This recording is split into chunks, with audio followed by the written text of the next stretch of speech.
Good afternoon, everyone. So today we will learn about how to file a TDS return. तो सबसे पहले अपन अपना कंप्यू office का page open कर लेंगे। इसमें ये जो TDS वाला सेक्शन है इसमें अपन जाएंगे।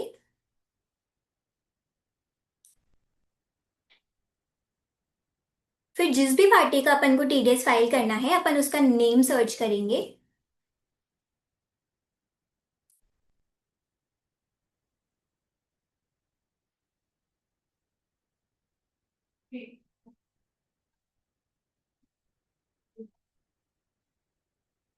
नाउ फॉर एग्जाम्पल अगर मैं फर्स्ट टाइम मैंने किसी का TDS डिडक्ट किया है तो सबसे पहले मैं एक टैन नंबर के लिए अप्लाई करूंगी। अगर अब मेरे पास टैन नंबर नहीं है तो मैं TDS की रिटर्न नहीं भर सकती। तो टैन नंबर अप्लाई करने के लिए मैं इनकम टैक्स के पोर्टल पे जाऊंगी। फिर मैं यहाँ रजिस्टर वाले ऑप्शन पे जाऊंगी।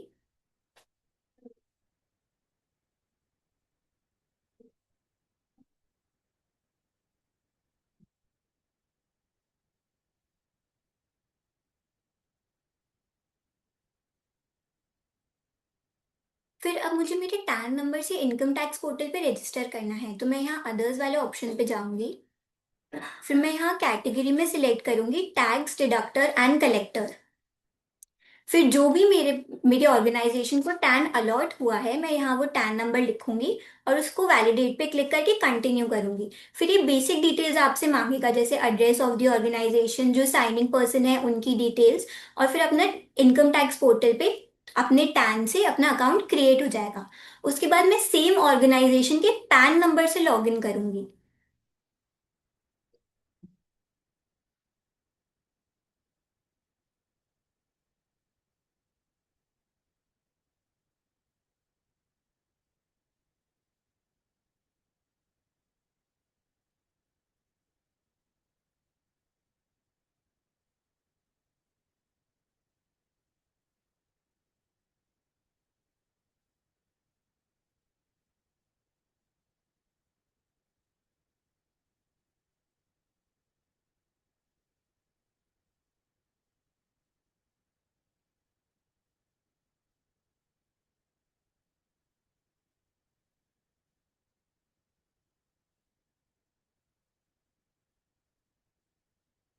तो जब मैंने अपने पैन नंबर से अकाउंट बनाया है तो फिर मैं सेम ऑर्गेनाइजेशन का पैन नंबर से लॉगिन करूंगी। फिर पेंडिंग एक्शंस में जाके वर्क लिस्ट वाले हेड के अंडर मुझे यहाँ फॉर योर एक्शन में वो दिख जाएगा। फिर मुझे उसको यहाँ से अप्रूव करना पड़ेगा। तो यहाँ से जब मैं अप्रूव करूंगी तो ऑफिशियली मेरा टैन नंबर से मेरा अकाउंट क्रिएट हो गया है। अब अपन ट्रेसेस पे अभी अकाउंट नहीं बनाएंगे, अपन इसकी फर्स्ट टाइम रिटर्न फाइल करेंगे। फिर वो जो फर्स्ट टाइम रिटर्न फाइल करने के बाद एक PRN नंबर जनरेट होगा, प्रोविजनल रिसीट नंबर। फिर जब अपन ट्रेसेस पे अकाउंट बनाएंगे तो अपन को वो जो फर्स्ट रिटर्न है, जैसे फर्स्ट रिटर्न में मैंने कौन सा चालान ऐड किया है, उस चालान से रिलेटेड कौन कौन सी एंट्रीज हैं, वो वाली एंट्रीज और जो PRN नंबर है वो ट्रेसेस पे अकाउंट बनाते टाइम वो अपन से पूछेगा।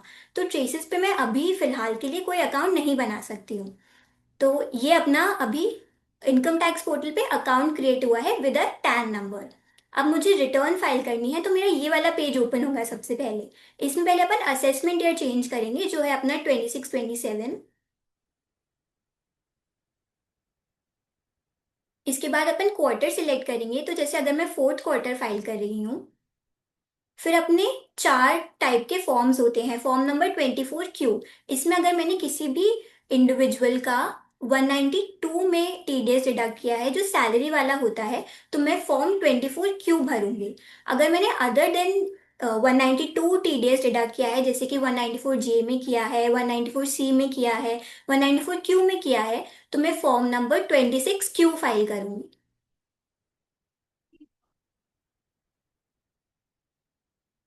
अगर मैंने किसी NRI का TDS डिडक्ट किया है तो मैं फॉर्म 27Q में उसका रिटर्न फाइल करूंगी। और अगर मैंने TCS कलेक्ट किया है किसी भी पार्टी से तो मैं फॉर्म 27EQ फाइल करूंगी। तो अभी जैसे मेरे को फॉर्म नंबर 26Q भरना है क्योंकि मैंने अपनी पार्टीज का 194C और 194J में TDS डिडक्ट किया था, तो मैं फॉर्म नंबर 26Q सिलेक्ट करूंगी। फिर इसमें अपन सबसे पहले, जैसे अगर मैं फोर्थ क्वार्टर का भर रही हूँ तो अगर मैंने जनवरी में किसी का टीडीएस डिडक्ट किया है तो मुझे 7 ऑफ फरवरी तक उसका चालान पे करना पड़ेगा। अगर मैंने फरवरी में किया है तो 7 ऑफ मार्च तक करना पड़ेगा, और अगर मार्च में किया है तो 30 अप्रैल तक करना पड़ेगा। तो वो चालान अपन इनकम टैक्स पोर्टल पर ही जमा कर रहे हैं। तो अपन सबसे पहले यहाँ पे चालान इंपोर्ट करेंगे। तो चालान इंपोर्ट करने के दो तरीके होते हैं, या तो मैं उसको सीधा इनकम टैक्स पोर्टल से यहाँ इंपोर्ट कर लूँ या मैं मैनुअली चालान ऐड करूँ। तो मैं अगर सीधा इनकम टैक्स पोर्टल पे चालान इंपोर्ट करती हूँ तो ये मेरी थर्ड क्वार्टर की डिटेल्स आ गई। जैसे अगर मैंने चालान जमा करवाया होगा तो उसमें डेट, इसमें ऑटोमेटिकली डेट फेच कर लेगा। अगर आप डेट चेंज करना चाहें तो आप यहाँ से डेट भी चेंज कर सकते हैं। फिर अपन यहाँ इंपोर्ट पे क्लिक करेंगे।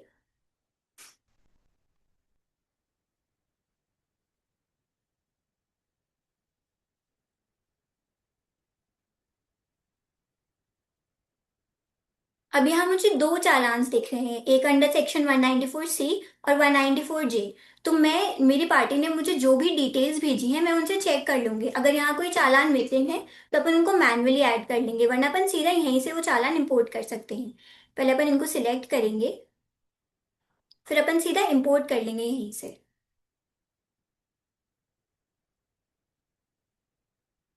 अब कोई चालान ऐसा था जो मिसिंग था, जो आईडीटी पोर्टल पे रिफ्लेक्ट नहीं हो रहा है, तो मैं ऐड न्यू में जाके उस चालान को मैन्युअली भी फीड कर सकती हूँ। पहले मैं यहाँ सेक्शन चूज करूंगी कि कौन से सेक्शन में वो वाला चालान था। सपोज 194C में था। फिर मैं डिटेल्स डालूंगी कि टीडीएस का अमाउंट कितना है, कोई इंटरेस्ट है, कोई लेट फीस है, ये सब सिलेक्ट करूंगी। फिर चालान से रिलेटेड डिटेल्स आएंगी इसमें, जैसे चालान की डेट क्या थी, चालान नंबर, बीएसआर कोड, ये सब डिटेल्स में यहाँ पे फिल करके इसको सेव एंड एग्जिट कर दूंगी। तो ये वाला चालान अपना मैनुअली ऐड हो जाएगा।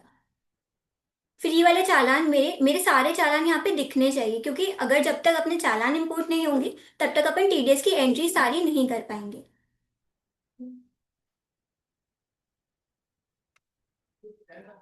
फिर अपन जाएंगे टीडीएस एंट्री वाले हेड में। अब मेरा अंडर सेक्शन 194C टीडीएस मैंने डिडक्ट किया था, तो मैं पहले यहाँ से सेक्शन चूज करूंगी। उसके बाद मैं ऐड न्यू वाले ऑप्शन पे जाऊंगी। अभी ये मेरी सारी पार्टीज, क्योंकि पार्टीज ऑलरेडी क्रिएटेड है इसलिए वो यहाँ पे शो हो रही है। अगर सपोज मेरा कोई डिडक्टी है जिसका अकाउंट यहाँ पे नहीं बना हुआ है तो मैं ऐड डिडक्टी वाले पे जाऊंगी। फिर इसमें सारी डिटेल्स फिल करना मैंडेटरी नहीं होता है, तो मैं यहाँ relevant information for E TDS पे क्लिक करूंगी।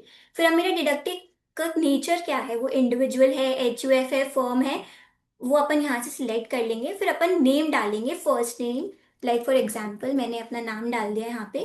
फिर मैं पैन नंबर डालूंगी और फिर मैं जेंडर चूज करूंगी, मेल और फीमेल। फिर मैं सेव एंड एग्जिट करूंगी तो मेरी पार्टी यहाँ शो हो जाएगी। फिर इसके बाद अपन, मैं यहाँ पे डिडक्टे का नाम डालूंगी।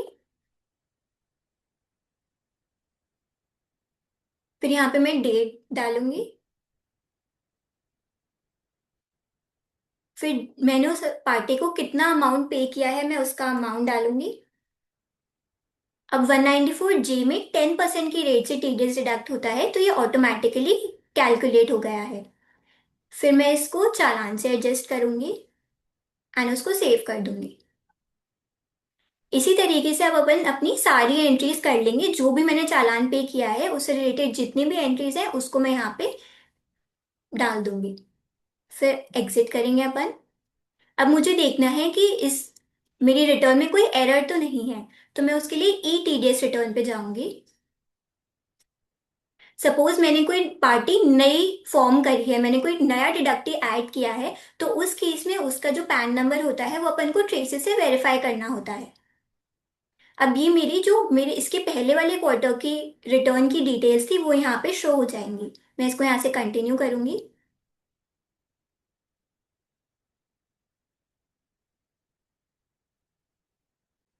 अब क्योंकि मैं क्वार्टर 4 की रिटर्न पहले से ही फाइल करी हूँ तो इसमें अभी एरर आ रही है, तो अभी मैं इसको एग्जिट कर दूंगी। तो जब अपनी रिटर्न एरर फ्री हो जाएगी तो अपने पास एफ फाइल और एक फॉर्म नंबर 27A जनरेट होता है। और उन दोनों के जो हैश नंबर्स होते हैं वो सेम होते हैं। तो अगर अपन ऑफलाइन अपनी रिटर्न सबमिट कर रहे हैं तो अपन एक कंसर्न पर्सन को अपनी एफ फाइल और अपना फॉर्म नंबर 27A भेजते हैं, और फिर वो लोग डायरेक्ट अपलोड कर देते हैं और थ्रू ऑफलाइन मेथड। और फिर उसके बाद वो लोग एक्नॉलेजमेंट नंबर भेजते हैं। अब सपोज मेरी रिटर्न सबमिट हो गई है बट मेरी रिटर्न फाइलिंग एंट्री नहीं आ रही है, तो अपन रिटर्न फाइलिंग एंट्री में जाएंगे। फिर जो अपना एक्नॉलेजमेंट नंबर होगा अपन वो डालेंगे, यहाँ फाइलिंग डेट डालेंगे और रिसीट नंबर डालेंगे। तो अपना ये जो डेटा है ये लॉक हो जाएगा। फिर जिस भी पार्टी का मैंने टीडीएस एंट्रीज करी हैं, अगर मुझे उनका फॉर्म नंबर 16A जनरेट करना है तो मैं यहाँ पे रिक्वेस्ट डालूंगी। फिर ये रिक्वेस्ट जाएगी ट्रेसेस पोर्टल पे, और उसके मिनिमम 48 आवर्स में अपन उस रिक्वेस्ट को एक्सेप्ट करके और फॉर्म नंबर 16A अपनी सारी पार्टीज के डाउनलोड कर सकते हैं। Similarly on the same pattern upon form number 27EQ जो अपना टीसीएस का होता है वो भी फाइल कर सकते हैं। So this is all in this session. Thank you.